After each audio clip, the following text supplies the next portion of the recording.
Situational comedies are basically if you took improv night at the local comedy club, where people shout out random ideas and circumstances, but then you scripted it with likable characters the audience can relate to.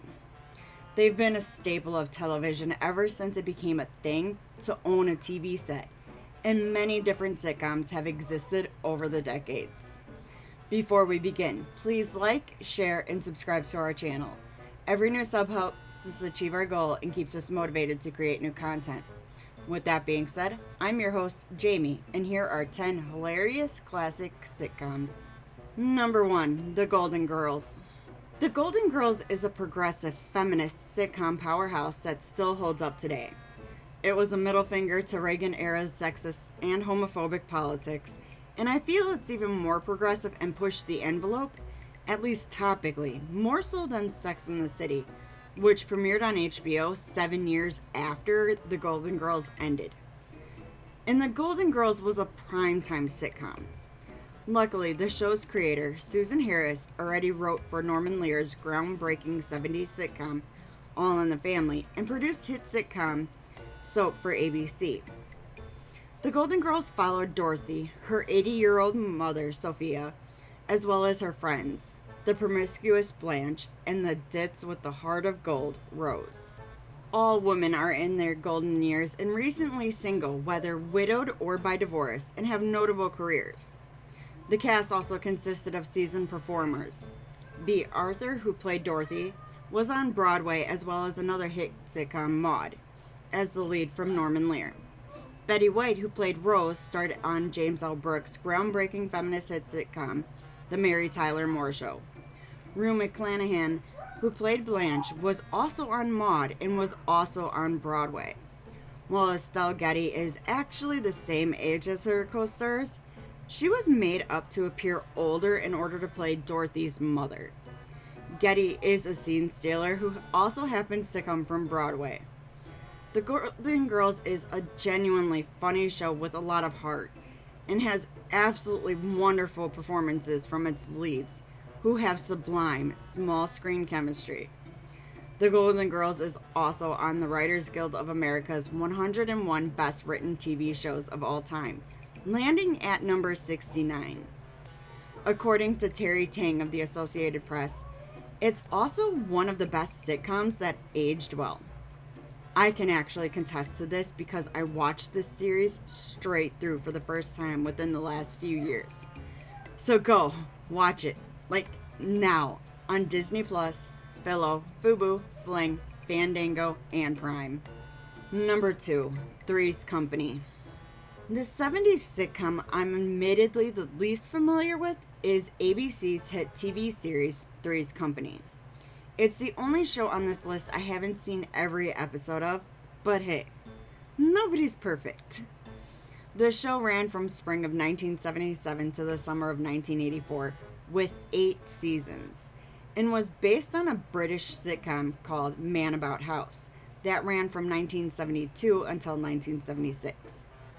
The series was created by Brian Cook and Johnny Mortimer and was developed by Don Nagol, Michael Ross, and Bernie West, who all worked on All in the Family, as well as one of its spin-offs, The Jeffersons. Three's Company follows 3 unlikely roommates played by Joyce DeWitt, Suzanne Summers, and the late John Ritter. The hook was a guy was living with 2 women. Ritter would go on to have a prolific film career in movies ranging from the Academy Award-winning Sling Blade to the hilariously dark and irreverent Bad Santa. Three's Company saw John Ritter in his breakout role playing the chef to be with a heart of gold, Jack Tripper. Ritter would receive 3 Emmy nominations for the role, eventually winning in 1984. Joyce DeWitt, who played Janet Wood, stayed pretty low-key after her tenure on the series, occasionally showing up on a TV movie or show. Suzanne Summers, who passed in 2023, 90s kids should remember her as the mother from another hit sitcom, Step by Step. But you can stream the hysterical Three's Company on Peacock, Pluto, Sling, and Philo. Number 3, Cheers. Cheers first premiered in the fall of 1982 and went on to have a hefty 11-season run, airing its final in May of 1993. Cheers takes place around a bar setting, and no matter how familiar you are with the show, you probably know that it's the place where everybody knows your name. Cheers isn't just one of the best sitcoms from the 80s, it also has one of the best theme songs. It's by Gary Portnoy, Where Everybody Knows Your Name, which was also his debut single.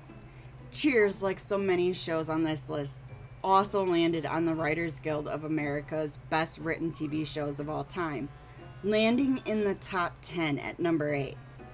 The show also garnered a staggering 111 Emmy nominations over the course of its run, which it holds a record for.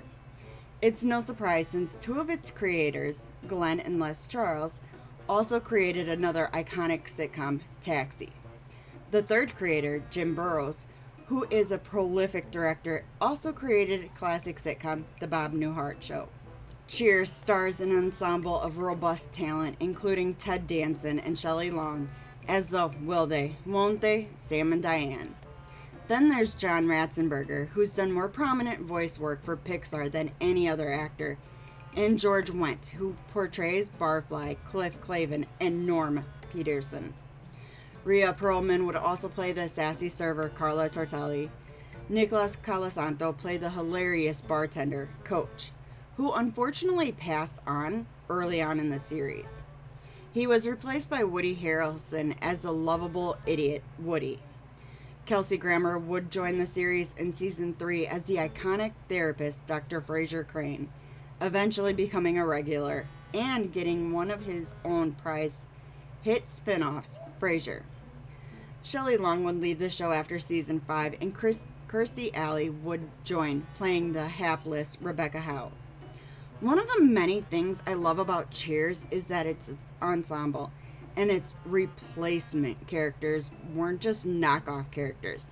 They were genuinely funny and dynamic new characters with talented, charismatic portrayers. You can catch Cheers on Disney+, Pluto, Fubo, Philo, Prime, and Fandango. Number 4, Married with Children. Fox was a budding network back in the 80s. The controversial sitcom Married with Children, debuting in 1987, as well as 1989's groundbreaking animated series, The Simpsons, put the Fox network on the map. Their series, Married with Children, featured many breakthrough roles, many going on to have seasoned careers. Ed O'Neill and Katie Sagal would not only earn all sorts of awards for their roles as the dysfunctional married couple, Al and Peggy Bundy, but both would continue to have a long career on primetime TV.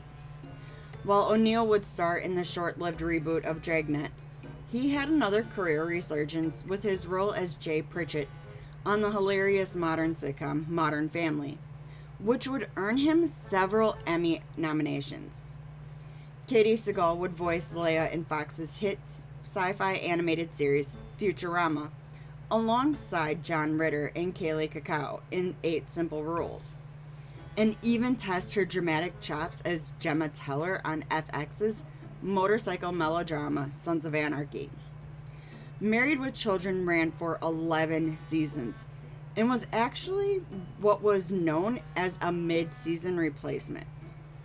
People who complain about cancel culture, well, conservatives tried to get Married with Children canceled, but that only boosted its ratings. Don't get me wrong, it's a product of its time. It was going against the grain of the typical 80s families in a sitcom, and it is still irreverent and frequently hilarious today. The ensemble and their dynamic were pitch perfect, and you can stream it on Prime and Fandango. Number 5, Home Improvement. Home Improvement ran from 1991 to 1999 and was based on lead Tim Allen's stand-up comedy.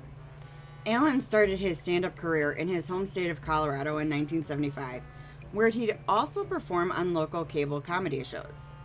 He had garnered more attention when he moved to LA in 1981, primarily doing the stand-up at the Comedy Store. Home Improvement was a hit for ABC and one of the more popular family-oriented sitcoms. Alan has an on-screen presence and exceptional delivery, as well as great chemistry with his co-star, Patricia Richardson. Alan and Richardson played Tim and Jill Taylor, who were raising 3 boys. Tim Taylor hosted a home improvement show with his friend Al Borland, played by Richard Karn. Tim was skilled but accident prone, mostly due to pride. It has as much observational humor, like Alan's stand-up, as it did physical humor. The series also had one of the greatest running jokes. Tim's wise next-door neighbor, Wilson, whom he'd go to for sage advice. You'd only ever see the top of his head, no matter where he was, even when he wasn't behind the fence. And you can stream Home Improvement on Disney+, Netflix, Fandango, and Prime. Number 6, Mary Tyler Moore Show. The Mary Tyler Moore Show starred the lovely Mary Tyler Moore as Mary Richards. Mary was a single 30-something associate producer at the Evening News. The show is a reflection of all the progress made in the 60s as well as the second wave of feminism. The 70s had arguably some of the most progressive shows between All in the Family, MASH, Barney Miller, and even Roots. They were all sharp, political, and, at least the sitcoms, very funny. The Mary Tyler Moore Show was created by budding industry titan James L. Brooks, who would also co-create iconic shows like Taxi and Fox's flagship critical darling and animated cultural phenomenon, The Simpsons. He has also directed award ceremony darlings like Terms of Endearment, Broadcast News, and runaway hit As Good as It Gets. Brooks co-created The Mary Tyler Moore Show with Munsters creator Alan Burns. The series is damn near a perfect one, with the ensemble being a dynamic and sublime cast. This includes Valerie Harper, Kitty's sister in That 70s Show, Cloris Leachman, a frequent collaborator of Mel Brooks because he recognized comedic talent, Ed Asner. Guys, he is the old man from Pixar's Up. Ted Knight, Judge Smalls in Caddyshack, Gavin MacLeod, Captain Merrill Stubbing on The Love Boat, Georgia Engel, Mammy from Hot in Cleveland, which I'll admit I didn't watch, but it's on my list. And eventually, Betty White. If you don't know who Betty White is, fuck off. The Mary Tyler Moore Show's writing is as crisp as ice-cold water. It's poignant, funny, topical, and holds up well too. The series may be one of my personal favorites, and I consider it to be one of the greatest shows of all time. And I'm not the only one. Variety, TV Guide, Rolling Stone, and Entertainment Weekly have included the series in their top 10 best shows of all time. The Mary Tyler Moore Show was also nominated for 67 Emmys during the course of its run, winning a record 29. And of course, the Writers Guild of America placed it number 6 on the 101 best written TV shows of all time. You can watch the entirety of the delightful series on Disney+, Prime, and Fandango. Number 7, Seinfeld. The late 80s and early 90s were all about giving stand-up comedians their own TV shows. This dates back to even the 70s with the likes of shows like the classic The Bob Newhart Show, that sees the deadpan stand-up Newhart take on a role of a psychiatrist. However, in 1990, Jerry Seinfeld took it to a whole new self-reflexive level that permeated pop culture of the 1990s. Jerry Seinfeld created a show with irreverent and nihilistic comedian Larry David. It became known as The Show About Nothing. And that's kind of reductive considering how smart and meticulous it is, but I digress. Seinfeld centers around comedian Jerry Seinfeld playing a caricature of himself that revolves around his stand-up. Jerry Seinfeld and Larry David would act as showrunners, with David directing and writing many episodes. In the show, Jerry's core friends are his ex, Elaine, which is a dynamic you don't really get to see, a man and a woman who are just friends, Elaine is played by the superbly talented and infinitely charming Julia Louis-Dreyfus. Jerry's closest friend is the infamous George Costanza, who plays a caricature of Larry David. He's played by an immensely talented actor, Jason Alexander, who has a theatrical background and is thankfully nothing like his character in real life. The fourth member of Jerry's core group is the iconic fan favorite Cosmos Kramer, played by funny man Michael Richards. Seinfeld is quintessential 90s viewing and a truly hilarious sitcom. It's arguably one of the biggest sitcoms of all time. Seinfeld is considered by the Writers Guild of America to be the best written sitcom of all time, as well as the second best written TV show of all time, behind HBO's legendary crime drama, The Sopranos. And you can stream the entire Seinfeld series on Netflix, Fandango, and Prime. Number 8, Family Matters. What it was to be a child growing up in the 90s with ABC's TGIF lineup, which included the iconic show Family Matters. The series debuted in the fall of 1989 and ran for 9 seasons until July of 1998, although it moved to CBS for its final season. For the longest time, I had no idea that Family Matters was a spin-off of the 1986 sitcom Perfect Strangers. Harriet Winslow, played by Jo Marie Payton, worked as an elevator concierge, and Carl Winslow showed up as a cop, which is his vocation in Family Matters. Carl was played by Reginald Bell Johnson, who also played the cop in the 1988 classic action flick Die Hard. Family Matters was centered around the house and home of the Winslows, and the series was about and geared to families. Family Matters is funny and wholesome entertainment. What most people know from the show is the beloved, or loathed, ultra nerdy next door neighbor, Steve Urkel. He was originally supposed to be a one-off character as he was introduced midway through season 1. However, he must have caused a rating boost because by season 2, he was a main cast member. Whatever your opinions of Urkel, Jaleel White did do a great job with his hammy theatrical performance as the iconic character. Family Matters was warmly received and holds a special place in the hearts of 90s kids. And you can relive the nostalgia on Max, Disney Plus, Prime, Fandango, and TBS. Number 9, Taxi. At this point, I hope you know who James L. Brooks is, but here's a recap. He's responsible for creating other classic hit TV shows like The Mary Tyler Moore Show and The Simpsons. Brooks also created the late 70s hit sitcom Taxi with Stan Daniels, David Davis, and Ed Weinberger, all whom he worked with on The Mary Tyler Moore Show. Taxi ran for 5 seasons, from the fall of 1978 to the summer of 1982. The series centers around a fictional Manhattan-based taxicab company called the Sunshine Taxicab Company. This is a nice bit of irony as the show mainly deals with the night shift of drivers, but despite its humor, this series also often tackles serious subject matter. That's signature James L. Brooks, giving us the proverbial spoon full of sugar to help the medicine go down. By this point, you've probably noticed that the casts of these hilarious classic sitcoms are sublime. Taxi's no different. The on-screen chemistry is essential to these shows working. Breakthrough roles of future film stars Danny DeVito and Christopher Lloyd were in Taxi. Their co-stars included Judd Hirsch, Mary Lou Henner, Tony Danza, Randall Carver, and Andy Kaufman. Taxi would go on to win the Emmy for Outstanding Comedy Series 3 years in a row. On top of that, it would be nominated for 34 Emmys, winning 18 of them.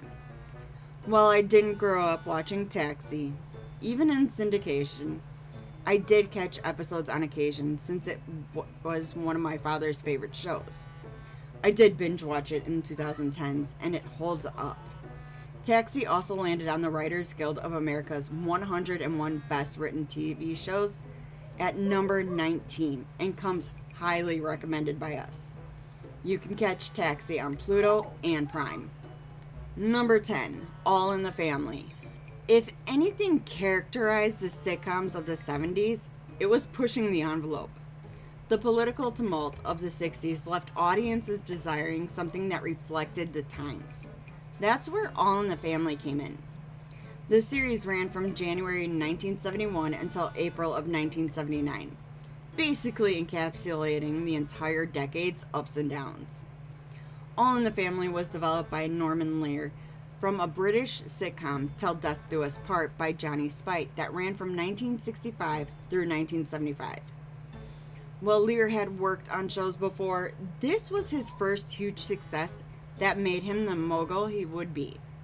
His shows would be characterized with far more direct political and social themes than we had seen before, and that began with All in the Family.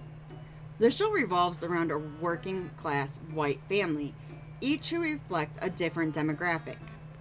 Archer Bunker, played ironically by the very liberal Carol O'Connor, is a small-minded conservative. His wife, Edith, played by Jean Stapleton, is a mild-mannered, sweet, and understanding woman. Their daughter, Gloria, played by Sally Struthers, is an educated feminist, and her husband, Mike, played by Rob Reiner, is a progressive teacher. They all live together and clash, but also have to find compromises. All in the Family is a sharp political satire, and even just on the surface level is plain funny. Archie is a malaprop, so there's a lot of fun puns and wordplay. The one I always recall is him saying, "hardcore pornography." That's how you got around censors those days. All in the Family also landed on the Writers Guild of America's 101 Best Written TV Shows of all time, sitting comfortably at number 4. And you can watch the entire series on Pluto, Tubi, Freevee, and Prime. Thanks for checking out the video. Did we leave any shows off the list? Let us know in the comments. If you enjoyed the video, please like, share, comment, and subscribe to our channel. Don't forget to tap that bell icon to stay up to date with our latest releases. You can reach out to us on Twitter or X at StudiosFat, or chat with us on Discord, linked below. We're also now on Blue Sky. You can find us at studiosfat.bsky.social, which will also link below. If you're really enjoying our content and want to help support us, click that join button for exclusive content, rewards, and perks. Make sure to check out our very own merch store located at fatninja.shop. All proceeds go towards our next film project, so we'd greatly appreciate it. I've been your host, Jamie. Thanks again, and take care.